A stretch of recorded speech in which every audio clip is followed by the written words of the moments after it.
بين الكثبان الرملية وشواطئ البحر الأحمر تستلقي أملج عروس حوراء برمالها البيضاء، وتعتبر أجمل شواطئ المملكة العربية السعودية.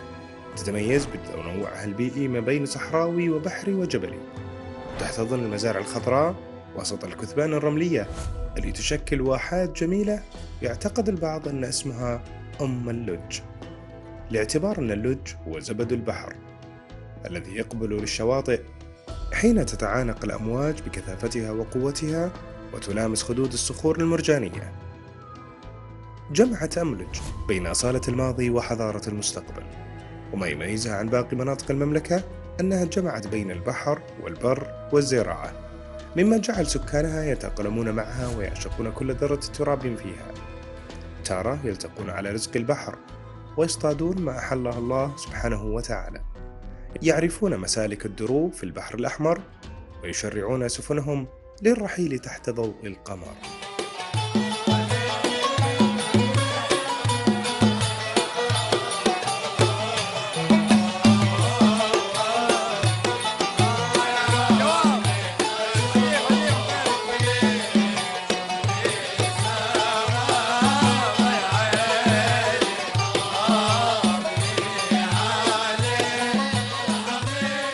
وتارة يراودهم عشاق الصحراء فيبنون بيوت الشعر على شواطئ المدينة، وربما يهرعون للرعي في صحراء حوراء رمالها بيضاء، يتنافسون عبق التاريخ وإرث الأجداد، ويتعقبون صيد البر لالتقاط الرزق الحلال.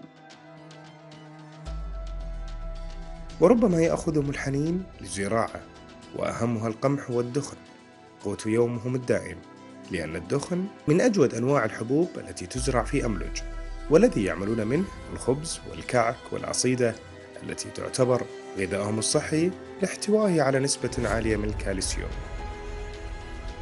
كثير ما يطلقون على أملج بمدينة الجمال، لأنها تعتبر من المدن الساحلية المشهورة بشواطئها الجميلة، وتحتوي على أكثر من 30 جزيرة، أبرزها جبل حسان ومسحر وطاويلة وجزاية.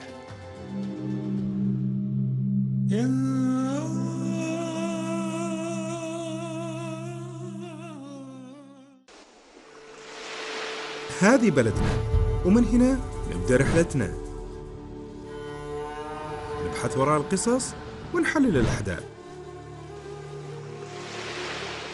نقابل المؤرخين والمثقفين ونرجع معاهم بالزمن حتى نصل إلى جوهر القصة ونضع لكم الصورة كاملة عن ثقافتنا.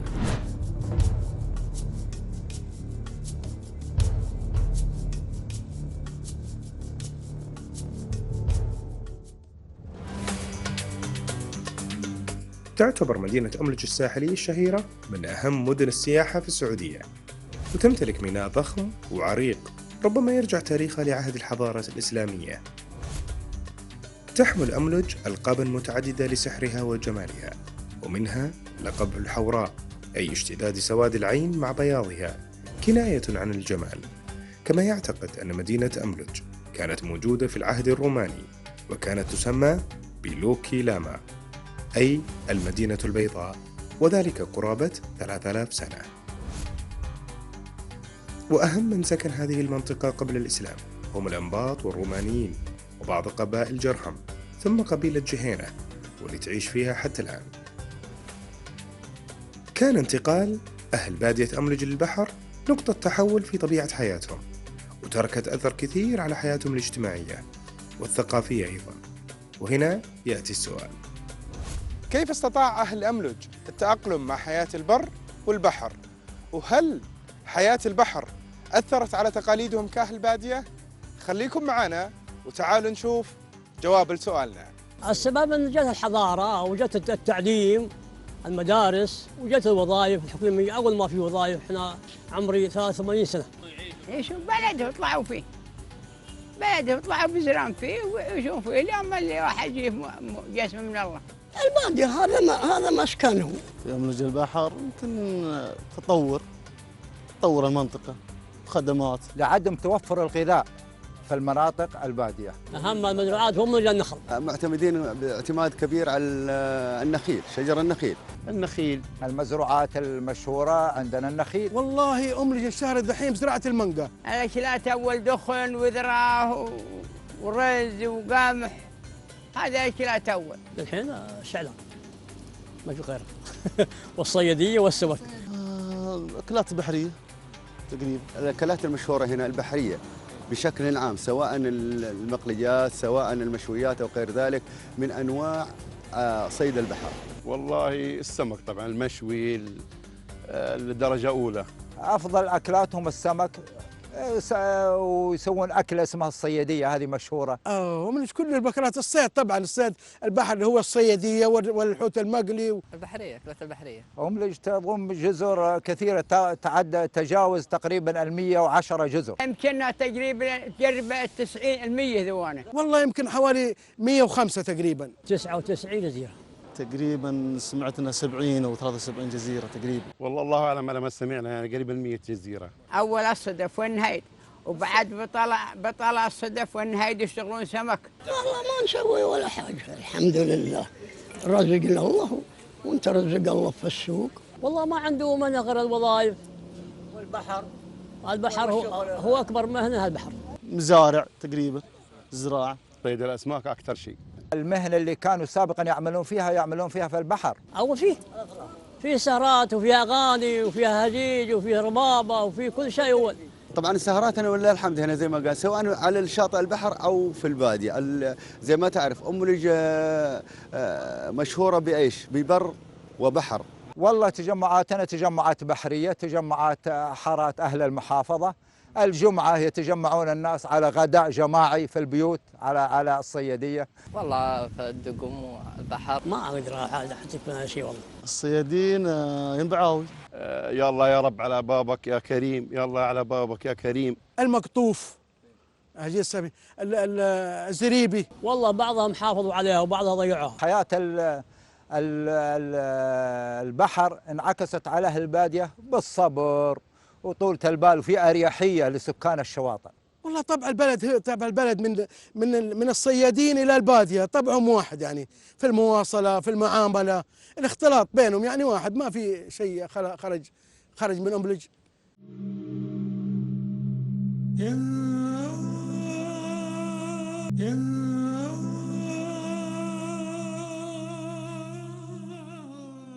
ذكرت مدينة أملج بالحوراء في الكثير من كتب التاريخ، ومنها كتاب المسالك والممالك لأبي عبيد البكري، حيث وصف الطريق البحري المتجه شمالا من باب المندب، فقال: يصير إلى جدة وهو ساحل مكة المكرمة، ثم يصير إلى جار وهو ساحل المدينة المنورة، ثم يمضي إلى الحوراء وهو ساحل وادي القرى. كما وصفها العالم الجليل الإدريسي مدينة أملج بقوله: إنها قرية عامرة وأهلها أشراف. انتقل أهل بادية أملج إليها وعاشوا وتعايشوا مع طبيعتها، وأصبح الصيد مهنتهم، وتطبعوا بطباع أهل البحر. ليأتي السؤال: كيف استطاع أهل بادية أملج التأقلم ما بين البحر والبر؟ وراح يكون معنا المرشد السياحي مروان الجهني يحدثنا أكثر عن هذا الموضوع.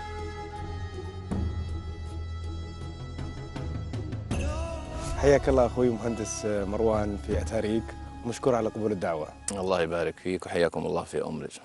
الله يعينك. السؤال الأول أخوي مروان، أهل أملج ما بين بادية وأهل بحر، شلون هالتأقلم بين أهل بادية وأهل بحر؟ كيف تناغم الأهالي بين هالصفتين؟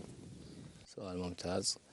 إذا تكلمنا عن التناغم ما بين الحاضر والبادية في أملج، لازم نرجع للتاريخ ونرجع لورا. سكان أملج بطبيعتهم بادية، كانوا يسكنون حول أملج، وكانوا يمتهنون رعي الإبل والغنم، والحياة الزراعية هي البعلية على موسم الأمطار. فعندما أنشأت أملج في البداية أنشأت عن طريق عوائل هاجرت من الساحل المصري. هذه العوائل لما حضرت إلى أملج حضرت بمهنها وحرفيتها، وكانوا على قدر كبير من العلم. فعندما بنوا أملج بدت البادية يعني تفد إلى أملج لطلب الرزق في المقام الأول. والحق يقال أن هذه العوائل يعني كانت صاحبة فضل بعد الله في تعليم أهالي أملج القراءة والكتابة والقرآن وكتاتيب أنشأت عن طريق هذه العوائل، ولهم منا كل الشكر حقيقة. أملج من المدن القليلة في السعودية أنه ما تجد فيها فوارق اجتماعية كما يشاع في بعض الأماكن مثلا، ويقال في بعض الأماكن هذا مثلا بادية وحاضرة. لا، المجتمع في أملج مزيج حقيقة، ما في فرق ما بين بادية وحاضرة. هم أصحابنا، هم أصدقائنا، هم أرحامنا، هم جيراننا، هم زملائنا في الدراسة، هم زملائنا في العمل، فما تجد فوارق. هم شركائنا في الأفراح والأتراح.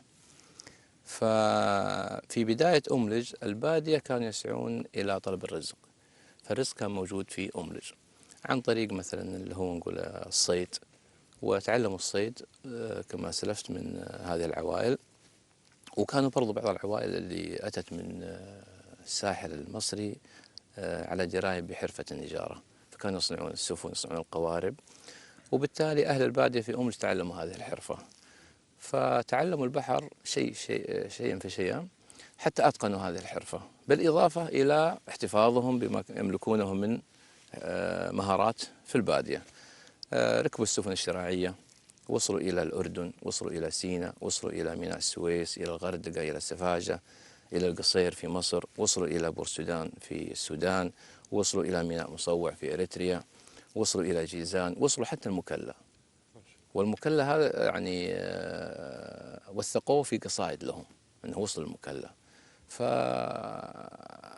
يعني صار التناغم هذا عجيب جدا، ونادر أنك تجده في الساحل البحر الأحمر إلا في أملج حقيقة. طيب أخوي مروان، طبيعة الحياة اليومية لأهل أملج؟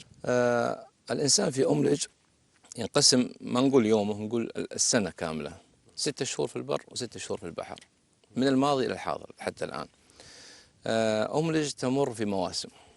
على سبيل المثال الآن احنا في شهر أكتوبر، هذا موسم صيد الصقور، هجرة الصقور أساسا من المناطق الباردة للمناطق الدافئة في أفريقيا.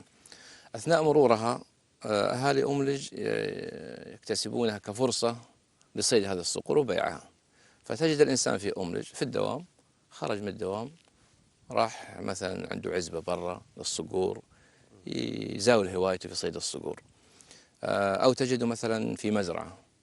لا بد الإنسان في أملج مشغول في شيء ما، إما مثلا يكون عنده قارب للنزهة أو لصيد السمك، وليس الصيد التجاري للبيت فقط، أو تجد عنده مثلا مزرعة العصر بيروح لها بيرعاها، أو تجد عنده مثلا أغنام برضو يقضي النهار اليوم نص النهار عندها، أو عنده إبل. فتجد أغلب الوقت مشغول ما بين البيت، ما بين العمل، ما بين النشاطات الأخرى. لكن إذا وزعنا السنة فإحنا نقول 6 شهور للبحر و6 شهور للبر.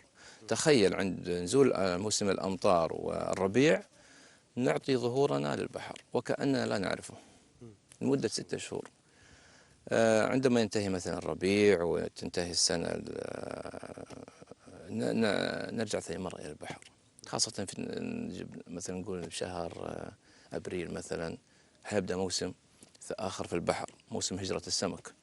ففي شهر أبريل عندنا هجرة سمك اللي هو الضراك، اللي هو في الشرقية يسموه الكنعد، فيبدأ صيده. بعدها اللي هو بعد الضراك عندنا الطرادي، وعندنا الناجل اللي هو يسمى الهامور، وبعده الشعور. فالمواطن في أملج والساكن في أملج طول العام هو مشغول ما بين الهوايات وما بين التمتع في البر والبحر. طيب أخوي مروان، أبرز الموانئ القديمة اللي موجودة عندكم في أملج؟ إن تحدثنا تاريخيا فأقدم ميناء هو ميناء الحوراء، تحدث عنها يقوت الحموي في كتاب معجم البلدان، في أنها انتهت عام 450 للهجرة، فكانت هي الميناء الرئيسي. مع اندثار المدينة لم تكن هناك موانئ، ولكن في العصر الحديث أنشئ ميناء الحرة. الحرة ما استمر طويل لأنه كان بعيد عن مصادر المياه، فاختير الميناء اللي داخل أملج الآن حاليا لأنه قريب من مصادر المياه. غير كذا أنه ميناء كبير يسع السفن، غير كذا ميناء عميق، فكل متطلبات المطلوبة للميناء موجودة فيه، متوفرة فيه. فهو طبعا في موانئ ثانية، ميناء الشبعان من الموانئ القديمة، في ميناء محار كذلك من الموانئ القديمة، وفي ميناء الحسي. في موانئ في الشمال جهة منطقة اسمها الخوارة ومنطقة راطية، لكن أهم موانئ نقدر نقول عليها اللي هي البلد والحسي، عفوا محار والشبعان، هي الرئيسية تعتبر. طيب لو نرجع لحياة مروان، متى أول مرة تعلم الصيد فيها على البحر؟ بفضل الله أني محظوظ أني ولدت في بيت أبعد عن البحر تقريبا 30 متر. فطبيعي أنه طفولتي كلها في البحر. فمن حول جيراننا وأصحابنا وأقربائنا، فكان الوقت يمكن بس مجرد أن الإنسان عمره يمكن 3-4 سنوات طول الوقت هو في البحر. فمن الطبيعي أنك تتعلم الصيد، تتعلم السباحة، تتعلم الغوص، شيء مفروغ منه يعني. فعشان كذا محظوظين الحمد لله أن ولدنا قريب من البحر يعني. طيب أخوي مروان، هل العادات والتقاليد أهل البادية انتقلتوا فيها إلى البحر؟ يعني هل كانت نفس الحياة البرية انتقلت إلى أمام البحر ولا اختلف الموضوع؟ المواطن في أملج هو نفسه. المواطن البدوي يعيش في الصحراء هو الآن يعيش على البحر بعاداته وتقاليده وجميع الأمور المتعلقة في البادية. بالعكس الرسول صلى الله عليه وسلم يقول إنما بعثت لأتمم مكارم الأخلاق، وغالبا البادية تكون ملتزمة بالأخلاق والعادات الحسنة. فأما بالنسبة للطباع الأخرى فإذا في شيء إضافة إيجابية، فالحمد لله الإنسان في أملج يعيش في بعاداته وتقاليده من مئات السنين ما تغير شيء.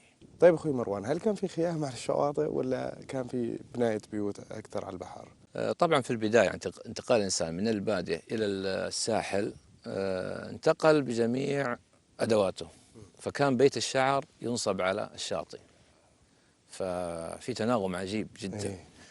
بعد كذا أصبحوا يستخدمون البيوت المبنية من جريد النخل اللي هي يسموها العشش أو العشاش.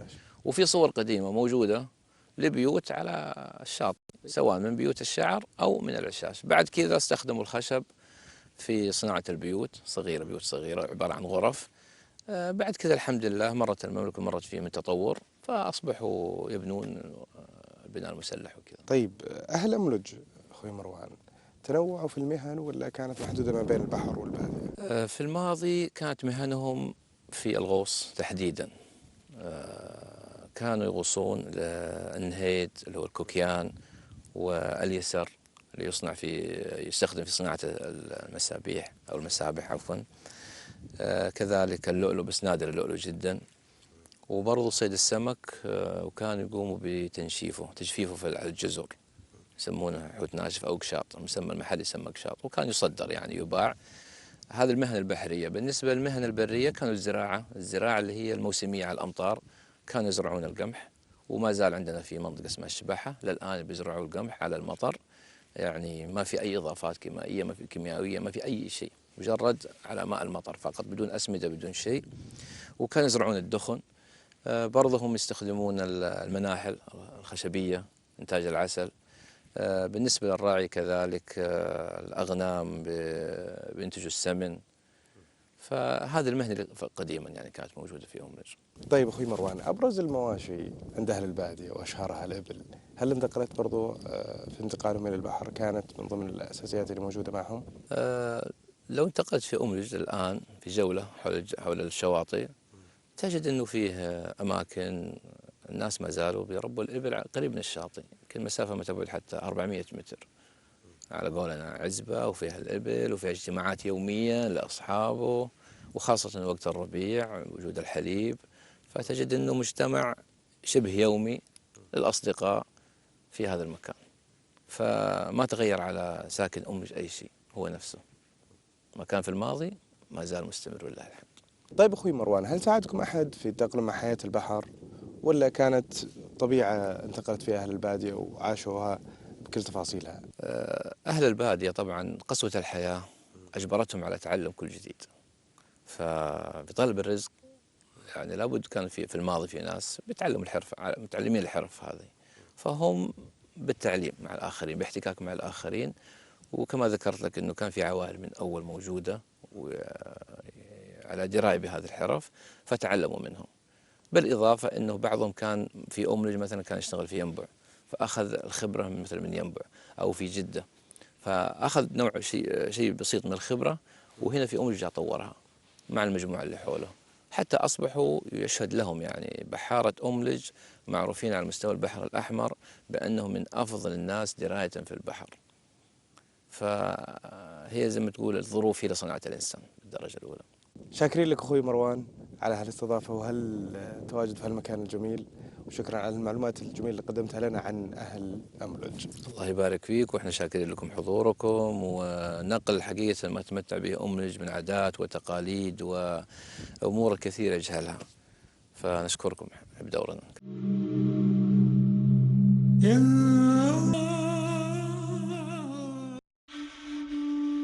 وأملج بطبيعتها مدينة تحملك على محبتها، وأهلها أهل تراحب ووفاء، إذ لا يشعر الزائر لها بالغربة، فالبشاشة سمة تغلب طباع أهلها، وهي بمثابة الملامح المشتركة في كافة المناسبات الاجتماعية، حيث التكاتف والتعاون والمحبة. وأصبح لحياة أهل بادية أملج ملامح تطبعت بروح طبيعة المكان، فكان لحياة البحر تأثير على نسيجه المجتمعي لأهل بادية أملج.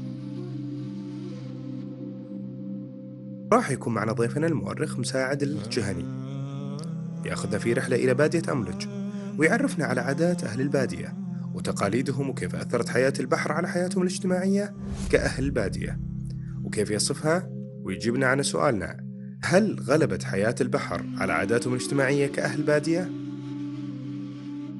أخوي مساعد، أول شيء مشكور على تلبية الدعوة في برنامج تاريك، ومشكور على الاستضافة. أنا اللي شاكر لكم هذا اللقاء.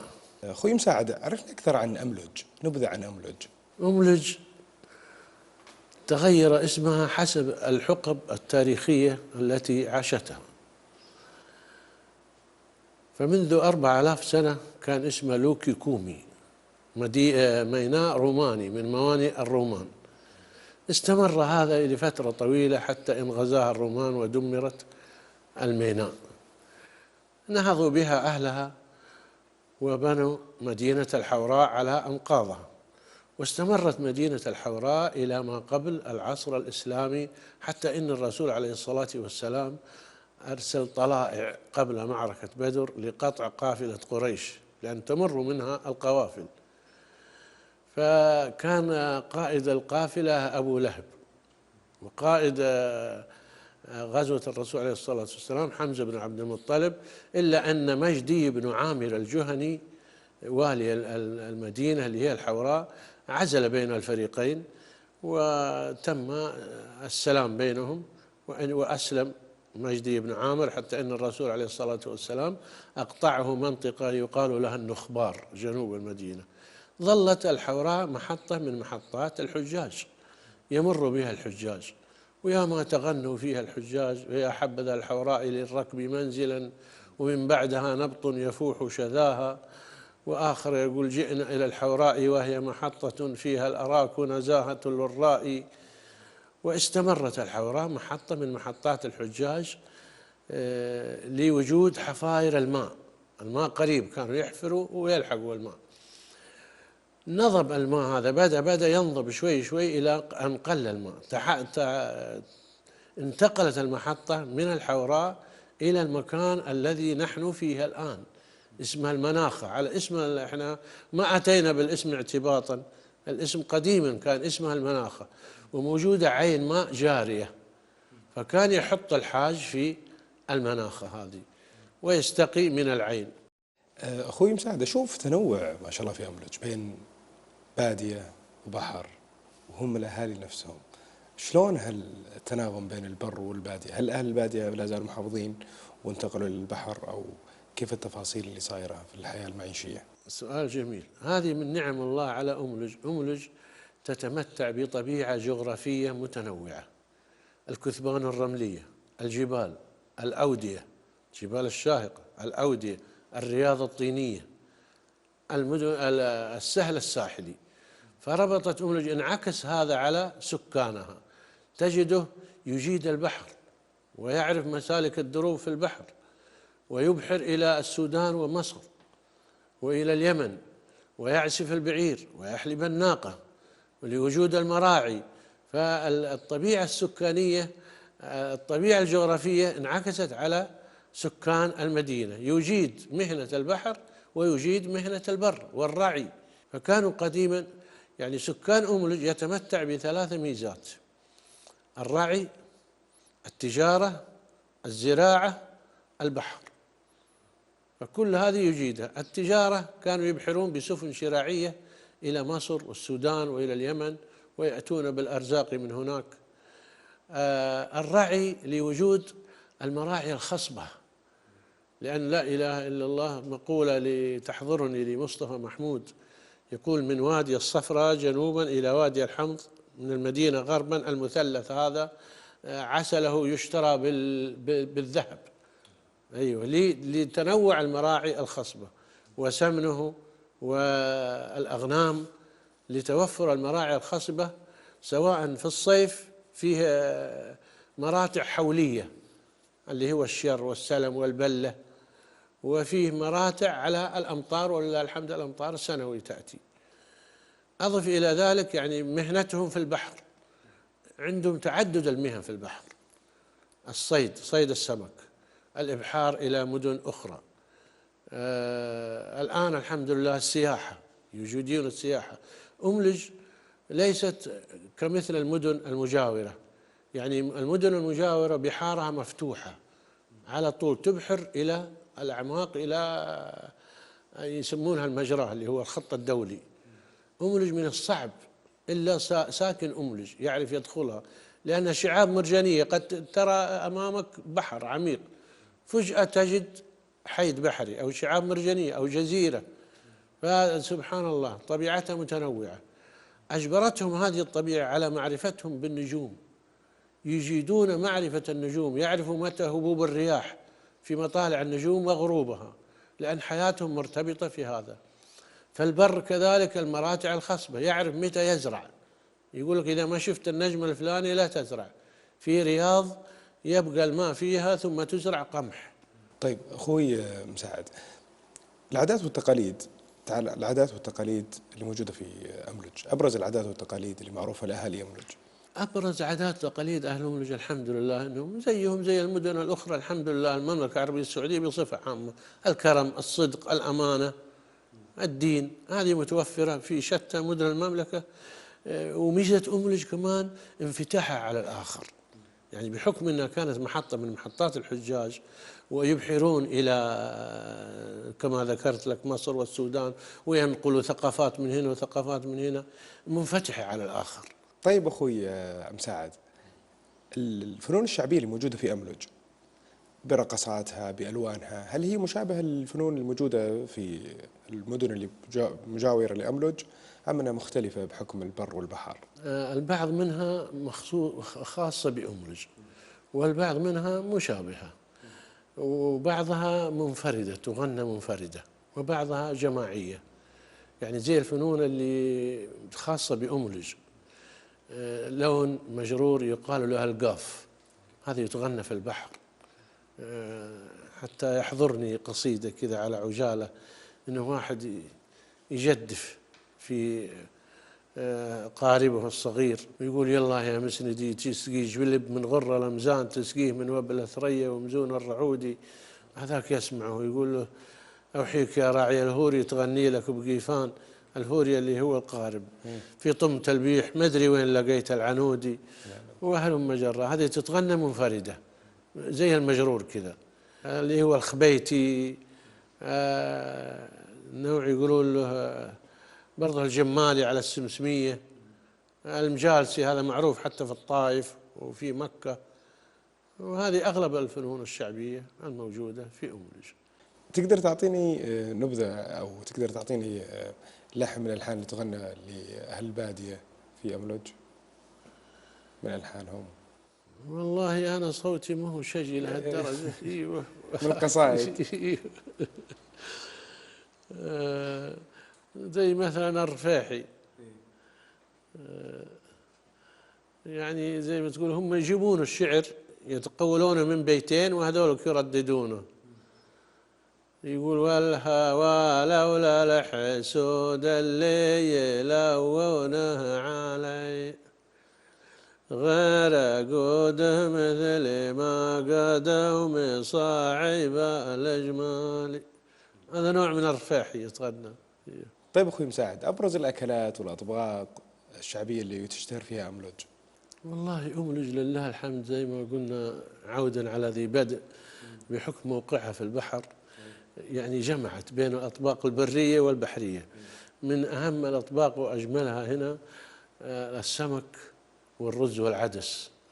حتى شاعر قديم كان في ينبع يقول أكل الرز بالسمك، ما يحضرني البيت هذا. الرز والعدس من أجمل الأطباق هنا، والسمك. وكذلك العبود، احنا نقولها العبود، البعض يقولوا الحنيني، البعض يقولوا الجمرية، العصيدة. الأكلات الثانية يعني متعددين الثقافات، احنا المصرية يعني أخذنا من المصريين أكلات اسمها العجمية، أكلات يقال لها المبسوس اللي هو زي الكعك، الغريبة، الفتوت. ايش يحضرني من الأكلات كمان؟ المرقوق. أيوة، يعني هذه من أهم الأكلات الشعبية اللي موجودة في أملج.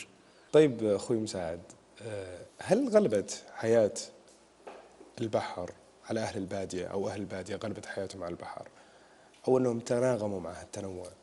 لا تناغموا مع التنوع. هذا الجميل في هذا، أنه حتى الجيل الجديد الآن يعرفوا الصقور، يعرفوا صيد البحر. وبحكم أن وقت الشتاء البحر من الصعب أنه برد، فيتجهوا إلى البر. ولا وقت الصيف يتجهوا إلى البحر. يعني إن درتوا صقار صقار، إن درتوا بحار بحار. يأخذوا الإبل من هنا سياقة يبيعوها في فلسطين على البر. هجان يعرف للبعير، يعرف للشاه، يعرف، وإن طلع البحر سمكة. أيوه، فلا إله إلا الله. يعني أكسبتهم هذه التناغم بين اثنين بحكم الطبيعة. جميل، يعطيك العافية أخوي مساعد على هالمعلومات الجميلة اللي قدمتها لنا عن أملج. أنا اللي شاكر لكم هذا اللقاء، وجزاكم الله خير، والحمد لله إن استطعنا أن نوفي أملج حقها ولو في بعض الشيء. شكرا لك أخوي مساعد، حياك الله. حياك.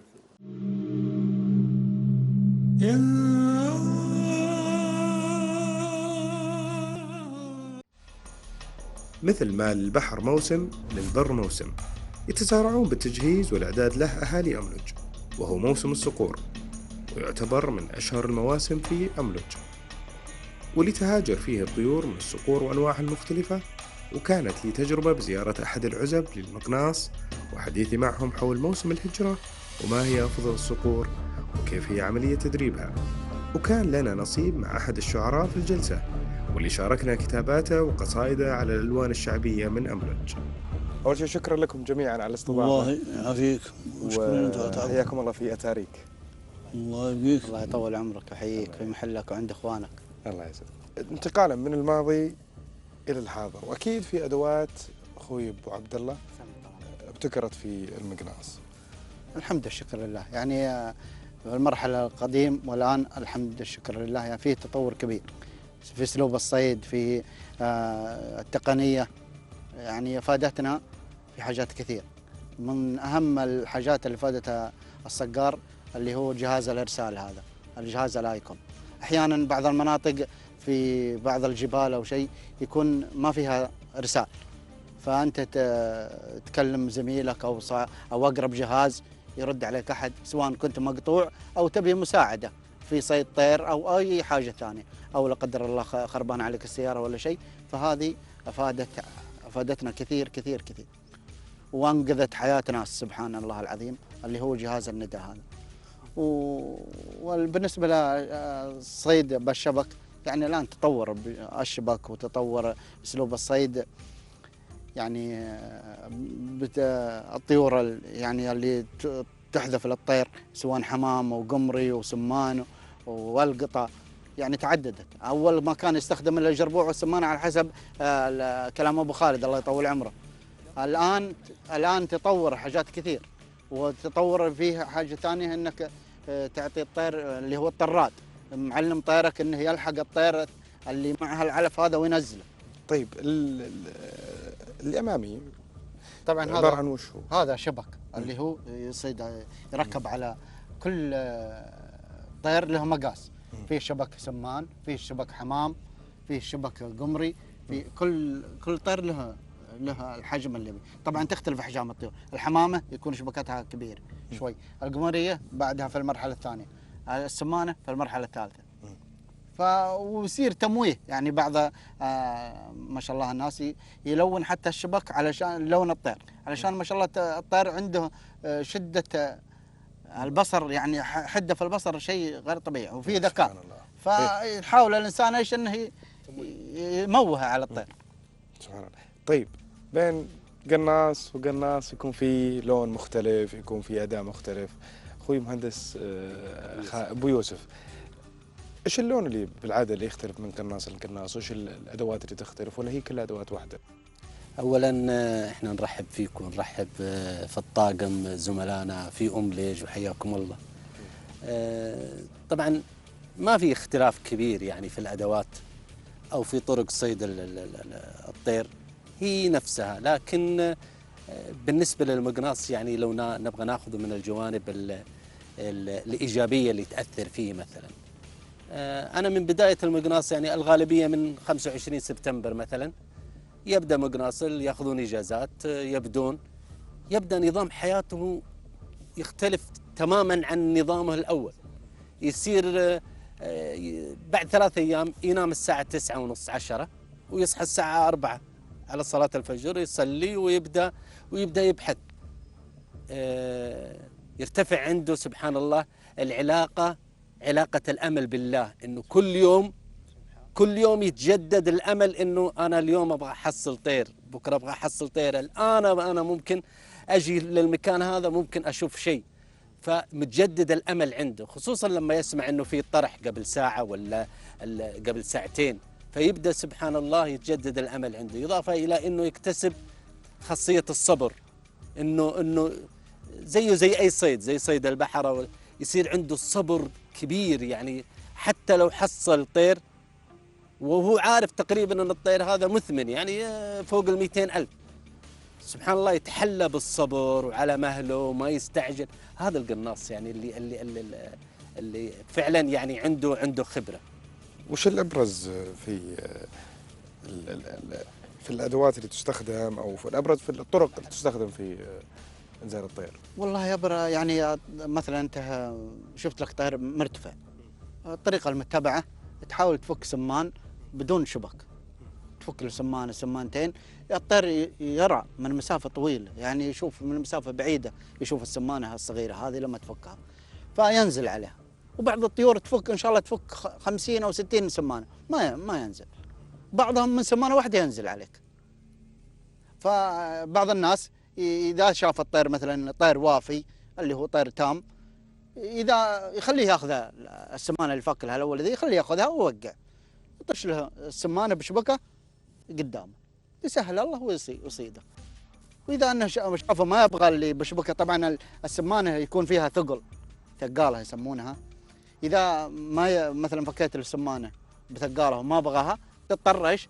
لطريقه ايش؟ انك تفك طيار اللي هي سمانه او قمريه فيها شبكه بدون هذا، بس لازم يكون معك طراد او احد قريب منك، او وتستخدم جهاز النداء في النقطه ذي، تطلب اقرب واحد معه طراد يجي يفزع لك، والتعاون بين الصقرين وبين الرجاجيل شيء مفروض من هذا. دور أملج، بحكم انه حلقتنا اليوم نتكلم عن أملج، وين عن موضوع موسم الصقور؟ ايش تعتبر كموسم للصقور أملج او منطقه أملج كامله؟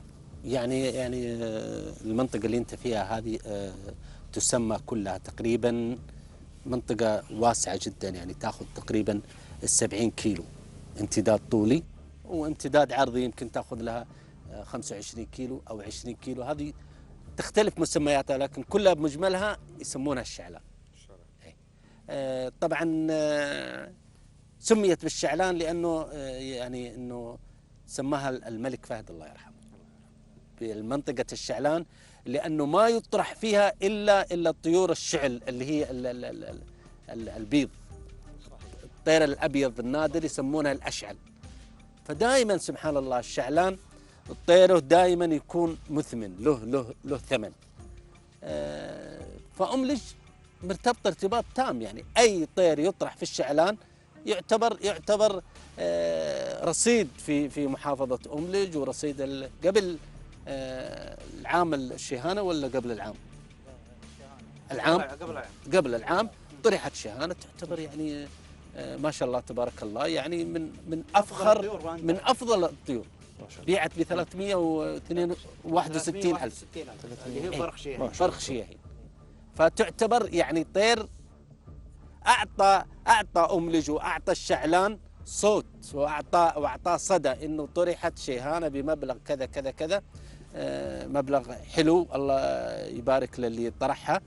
فطبيعي أملج متعلقة بالهواية ذي، سواء صقور أو غيره. أملج لابد أنها تكون هي الركيزة الأساسية في الموضوع هذا. طيب، وأكيد جلسة الصقارة وأكيد جلسة الرحلات البرية ما تخلو من الفن الشعبي والألوان الشعرية، ولا شاعرنا سمعنا الكسرات اللي دائما تنشهر فيها. والله أنا يمكن المهندس خالد عارف الحكمة أكثر شيء يعني دائما. إيه. تفضل. التكرر يطلق علي شعر الحكمة هنا يعني. ما شاء الله. أعطينا من ضمنها يقول: دنياك تعطيك يا غافل، من حلوها المر ما يغريك، اصحى ترى ظلها زايد يسرع ما يروح ويخليك. وفي واحد برضه زي ما تقول الإنسان اللي عقله خفيف حاجة زي كذا، إلا تسكت عنه ما تقدر. اللي خير من إجابته السكوت. يقول: أنصت ليحدث العاقل، وأخذ معه فالأمر واهتم، وغض طرفي عن الجاهل وأحط نفسي أصم بكم الجاهل مش فيه. الله يهديك. السلام عليكم. صح لسانك. وفي واحدة برضه الملون هذا يعني الله يحماك إن شاء الله. أقول شو اسمه: مهما تغطي على عيوبك يا معامل الناس بالتلوين، يظهر على السطح ملعوبك وتنكشف للملا وتبين. ما لو طولت أخذت وقت. جميل، الله يعطيكم العافية جميعا. صراحة سعدت بهذه الجلسة وبهالمعلومات الجميلة اللي قدمتموها لنا، وفي النهاية ارتباطها كامل بأملج. شكرا لكم. فرصة سعيدة صراحة، شرفتونا بمجيكم أنتم والزملاء، بيض الله وجيهكم. وعذرونا على قصور كان حصل منا قصور يا رب. آمين، ما منا قصور. تجربتي في أملج ابتدت من فجرها الساحر وشواطئها البيضاء، جولة مع الصيادين في بداية يومهم في رزق البحر، وانتقالا إلى مزارعهم واهتمامهم بالزراعة وأبرز المنتجات اللي تعتبر فاكهة المانجا من أهم منتجات أهل أملج. وحديثي مع الأخ مساعد عرفت أكثر عن حوراء البحر الأحمر، أملج وتاريخها حتى ما قبل عصور الإسلام. وعن الحياة الاجتماعية عرفت من مروان أن أهل البادية بقيوا كما كانوا عليه حتى لما انتقلوا إلى البحر، بقيت جمالهم وبيوت شعرهم تزين شواطئ أملج، واستطاعوا أن يحافظوا على عاداتهم وتقاليدهم ودمجوها مع طبيعة المنطقة لتتلون بروح البحر. جواب السؤال اللي طرحناه في بداية الحلقة: هل أهل أملج تأقلموا بين حياة البر والبحر؟ نعم، تأقلموا لأنهم من أرادوا التغيير كأهل بادية والانتقال لحياة البحر، انتقالهم بجمالهم وخيامهم وحفاظهم على عاداتهم وتقاليدهم. والمعروف عن البادية والبدوي حب للتنوع والانتقال والحفاظ على تقاليده. هذه هويتنا، سلاحنا ثقافتنا، ورسالتنا حضارتنا.